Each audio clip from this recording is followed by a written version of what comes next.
Hi, I'm Anthony Martin. I'm from MRTN Architects and I'm presenting the Good Life House, which is located in Fairfield, Victoria.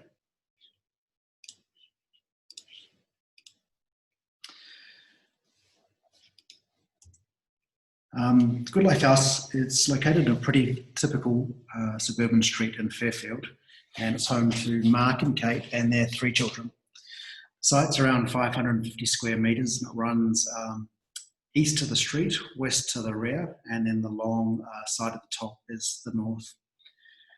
Neighbourhood's a mixture of single and double storey homes with hip and gable roof forms that are generally seen from behind a picket fence and a front garden. This preferred character is a dominant street form of a roof set off from that front garden. And given the large lot sizes in the area, planning permits are not actually necessary, and the original homes are increasingly being replaced by McMansions. Mark and Kate had owned the existing home for about 10 years before committing to rebuild. They'd lived in the original house, the images on the left, for about 10 years before committing to rebuilding a new home. They'd lived in the original house with poor insulation and pretty crappy windows and no natural light and poor connection to the garden while raising the 3 kids until school age. They initially spoke to me about designing a new house back in 2016, but instead of moving ahead, they considered other live-work options for their family.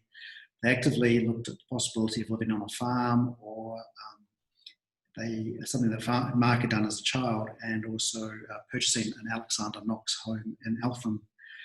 They eventually circled back to living in Fairfield and continuing to develop the strong community connections they had made there and taking advantage of working and schooling opportunities available close by. Early on, we discussed and developed sort of 3 core aims for the project based on their experiences, what they've been trying to achieve with other living options, and also how they wanted to live their lives and with the children. The first was this idea of a good life house, a home that's in the suburbs that would share some of the lifestyle advantages that they were seeking in the country or in the bush. The second, Mark and Kate wanted a house that would enable them to live both together but also together apart in the house. They're very clear about the personality types within their family and how the differing ways they like to either be together or alone while at home. And the third piece was that Mark and Kate had a very clear attitude about how the home is a place to actually live, but it's a place to learn also. And the home can be provide an environment to foster learning opportunities that are beyond the classroom. Mark and Kate's brief was unusual in the way it divided the living spaces and study spaces by the amount of interaction that various members of the family had with each other. And we interpret these as being a degree of active and quiet spaces for both the living and working areas of the house. And that we developed this into a series of interconnected smaller spaces rather than a large open plan living space. The interior materials of brick and timber and tile make reference to the materials found in Alexander Knox homes, and also they had a nostalgic connection for Kate and her childhood home. The house is located to the south of the site and makes the most of its northern orientation. All living and sleeping spaces have north-facing operable windows, and a generous front setback to the street is kept unfenced to blur the public-private realm and to give over some space to the street. The house location means that the northern garden can be landscaped for views from the interior spaces, while the west or rear garden can be given over to shed, play areas and food production veggie patches. The plan's made up of these relatively small spaces that are clustered together over 2 stories. Living and main bedroom on the ground floor with the kids' bedrooms upstairs. Another important feature of the house is that most of these rooms incorporate secondary uses such as studies, reading spots, sitting areas, and that are placed within the living, dining and entry spaces. The Dutch gable roof form that's quite dominant to the exterior of the house was used to tie it into the context of the street and helps to bring back the scale of the 2-storey house more in line with its single-storey neighbours. The house reads as single-storey from the street, and the room heights and forms are resultant of the roof over each space with the differing rate ceilings. The roof creates this visual connection to the hip and gable roofs that are found in the existing houses on the street. But there was also an inherent cost effectiveness in maximising roofing over wall cladding. There's a generous front setback with no front fence, and it creates a public realm and a shared space. The private space is located on the edge of the house rather than at the edge of the property.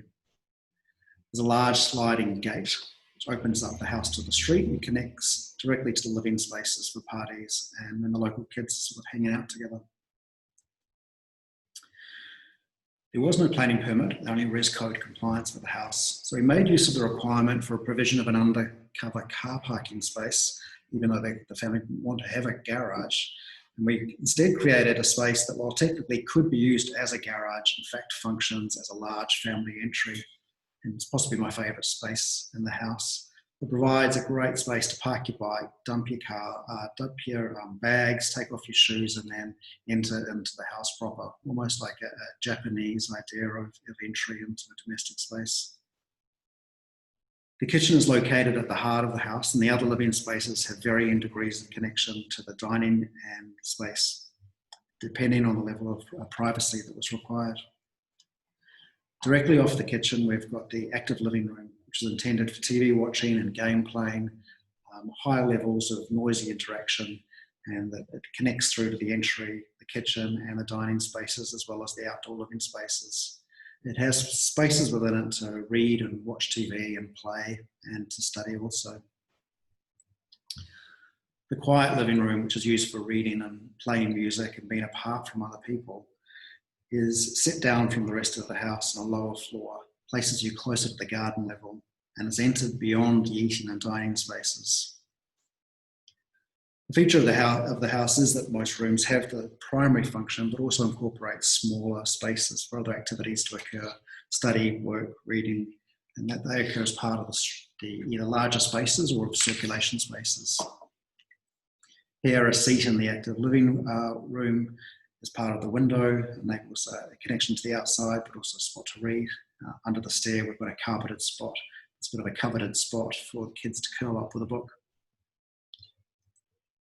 The western end, there's a bedroom with its ensuite, and we maintain this earthy textured quality of the materials into these spaces.